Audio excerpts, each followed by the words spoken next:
হিন্দু ভাই বোনদেরকে জানাই নমস্কার এবং অন্যান্য ধর্মাবলম্বী ভাই বোনদেরকে জানাই আদাব। আমার নাম সুদীপ্ত দাস। তো আমি আবারও চলে এসেছি আপনাদের মাঝে নতুন একটি টপিক নিয়ে। আজকে আমরা শিখবো ক্যানভার মাধ্যমে কিভাবে সহজে লোগো ডিজাইন করা হয়। একটা সময় ছিল আমাদের লোগো ডিজাইনের জন্য অনেক সময় অপেক্ষা করতে হতো, বাট প্রযুক্তির সহযোগিতায় ক্যানভার মাধ্যমে আমরা খুব সহজেই লোগো ডিজাইন করতে পারছি। তো চলুন শুরু করা যাক আজকের ক্লাসের মূল পর্ব। তো আমরা সরাসরি চলে এসেছি ক্যানভার হোম স্ক্রিনে এবং ওপরের দিকে দেখতে পাচ্ছি একটি সার্চ বক্স। তো এই সার্চ বক্সে আমরা লিখব লোগো। তো দেখতে পাচ্ছেন লোগো লেখার পর এখানে দুটি লোগোর অপশন চলে এসেছে। একটি হচ্ছে 500 বাই 500 পিক্সেল, যেটা শুধু লোগো নাম দিয়ে লেখা, এবং আরেকটি হচ্ছে অ্যানিমেটেড লোগো, ওটাও 500 বাই 500 পিক্সেলের।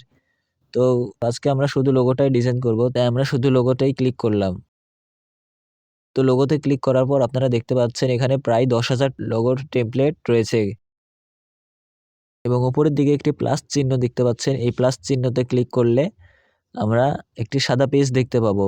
এই সাদা পেজে আমরা নিজেই নতুন একটা ডিজাইন তৈরি করতে পারবো। তো এখানে অনেকগুলো টেমপ্লেট রয়েছে, তো আমরা শুধু কেন কষ্ট করে ডিজাইন করব। তো এখান থেকে আমি একটি ডিজাইন চুজ করব। তো এই ডিজাইনটি আমার পছন্দ হয়েছে, তাই আমি এই ডিজাইনটিকে কাস্টমাইজ করব। তার জন্য আমরা এই লোগোটির উপর ক্লিক করব। তো দেখতে পাচ্ছেন লোগোটির উপর ক্লিক করার পর ওই টাইপের অনেকগুলো লোগো এখানে শো করছে। তো আমার এই ডিজাইনটি পছন্দ হয়েছে, তাই আমি এই ডিজাইনটির উপর ক্লিক করলাম এবং কাস্টমাইজ দিস টেমপ্লেটে ক্লিক করলাম। তো দেখতে পাচ্ছেন লোগোটি কাস্টমাইজের জন্য একদম রেডি। তো কাস্টমাইজের জন্য প্রথমে আমরা আমাদের লোগোটির নাম লিখবো। লোগোটির নাম লেখার জন্য আমরা প্রথমে এই লেখাটিকে সিলেক্ট করব এবং এটার উপরে আমরা লিখবো মোবাইল বাজার। তো দেখতে পাচ্ছেন আমাদের এখানে লোগোটির নাম লেখা হয়ে গেছে এবং নিচের দিকে দেখতে পাচ্ছেন অনলাইন শপ নামে একটি স্লোগান লেখা আছে। তো এখানে আমরা আমাদের স্লোগান লিখবো। তো আমরা আমাদের স্লোগান লেখার জন্য লেখাটিকে প্রথমে সিলেক্ট করব এবং এখানে লিখবো ইউর ট্রাস্টেড মোবাইল হাব। তো দেখতে পাচ্ছেন লেখাটি অনেক বড় হয়ে গেছে, তাই আমি লেখাটিকে ছোট করে দিলাম এবং সঠিক পজিশনে লেখাটি বসানোর জন্য আপনারা এখানে আপনাদের কিবোর্ডের অ্যারো বাটনে ক্লিক করবেন। তো দেখতে পাচ্ছেন আমাদের লোগোটি একদম কমপ্লিট। কত সুন্দর দেখা যাচ্ছে আমাদের এই লোগোটিকে। আপনারা চাইলে লোগোটির কালারও এখান থেকে চেঞ্জ করতে পারবেন। তো আপনি এই ব্যাগের কালার চেঞ্জ করতে যাচ্ছেন, তো আমরা প্রথমে এই ব্যাগটির ওপর ক্লিক করলাম এবং এখান থেকে লাল কালারের ওপর ক্লিক করলাম। আমরা লেখাটির কালারও চেঞ্জ করব।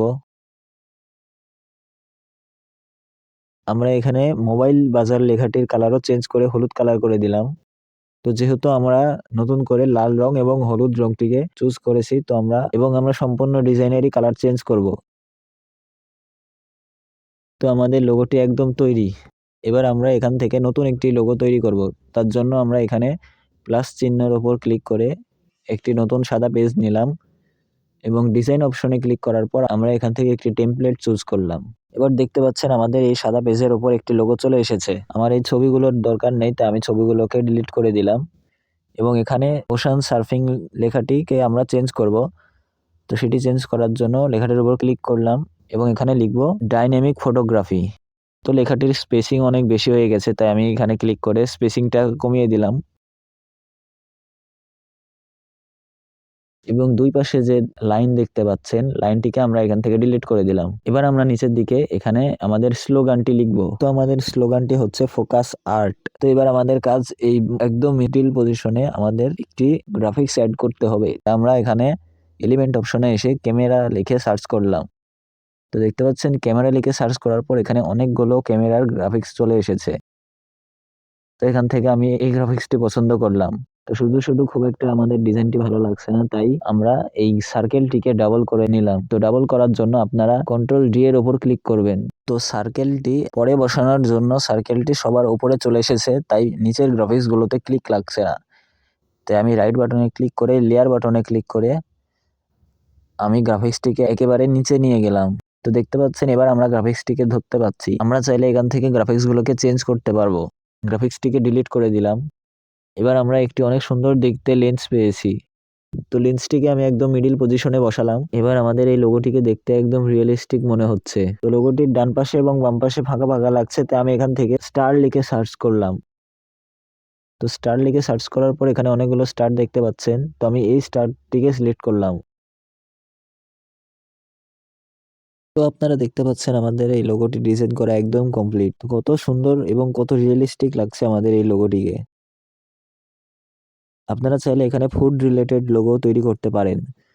তো ফুড রিলেটেড লোগো তৈরি করার জন্য আমি এই গ্রাফিক্সটিকে ডিলিট করে দিলাম এবং এই লেখাটিকে আমরা চেঞ্জ করব। এবং এখানে আমরা আমাদের ফুড রিলেটেড লোগোর নাম লিখব। তো আমরা আমাদের লোগোর নাম দিব টেস্ট কর্নার। তো দেখতে পাচ্ছেন আমাদের লোগোটির নাম লেখা কমপ্লিট। এবার আমরা আমাদের স্লোগানটি চেঞ্জ করব এবং এখানে আমরা লিখব সেভার এভরি বাইট। তো দেখতে পাচ্ছেন আমাদের এই লোগোটির স্লোগানটি লেখা কমপ্লিট। তো এবার আমরা এখানে একটি সার্কেল নিব। তো সার্কেল নেওয়ার জন্য আমরা আবারও সরাসরি ক্লিক করলাম এলিমেন্ট অপশনে এবং উপরের দিকে আমরা এখানে লিখব সার্কেল। তো সার্কেল লেখার পর দেখতে পাচ্ছেন এখানে অনেকগুলো সার্কেল চলে এসেছে। তো আমি এই সার্কেলটি নিব। তো টেস্ট কর্নার লেখাটি অনেক ভিড়ে গিয়েছে, তাই আমি লেখাটিকে একটু স্পেস দিচ্ছি। তাই স্পেস দেওয়ার জন্য আমরা এই স্পেসিং লেখাটির উপর ক্লিক করলাম। আপনারা দেখতে পাচ্ছেন এখানে লোগোটি এবং লোগোটির স্লোগান দুটি লেখা কমপ্লিট। এবার আমরা এই মিডিল পজিশনে একটি গ্রাফিক্স বসাবো। এখানে আমরা লিখব শেফ। তো দেখতে পাচ্ছেন শেফ লিখে সার্চ করার পর এখানে কত সুন্দর সুন্দর দেখতে শেফ এর গ্রাফিক্স চলে এসেছে। তো আমরা এই গ্রাফিক্সটিকে চুজ করলাম। কত সুন্দর লাগছে আমাদের এই লোগোটিকে। তো এখানে আরো সুন্দর সুন্দর দেখতে শেফ এর গ্রাফিক্স রয়েছে। তো আমি এটিকে ডিলিট করে আরেকটি গ্রাফিক্স নিলাম।